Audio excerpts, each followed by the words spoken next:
DimensionsUK Cymru supports adults with learning disabilities and autism. So we linked with Sian here at the museum as an opportunity to just increase health and well-being. Robin and Robert have come today, but they've been coming throughout the last couple of months throughout the summer, and they actually didn't know each other before they came. So that's what this project has done. It's brought two people together, and they actually realised they had a lot in common. What's happening here today is we're being trained for doing gardening and for digging. Pick up a wheelbarrow. Yeah.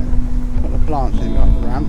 Dyn ni wedi cael cyfnod o 2 flwyddyn o bod yn arwahan, ond mae prosiectau fel hyn yn clynu pobl at ei gilydd to i wneud rhywbeth really positive. Mae'n helpu ni actually mae'n datblygu'r prosiect garddio fan hyn yng Nghaerdydd. So ni'n gobeithio nawr yn y dyfodol bod ni'n cael grwpiau eraill dod lawr fan hyn. It's really positive for both Dimensions and for the museum because we're able to provide opportunities for people that don't necessarily come here as a regular occurrence. So they're now part of our community and they're part of the work that we're doing. And it helps them feel valued and actually shows that we value them as well. It's important for us in Amgueddfa Cymru that everyone has the right to experience and enjoy our museums. And that is what encouraged us to welcome National Star in Wales College into the museum to help and support their students who have physical and learning support needs. One of the students is Piyush.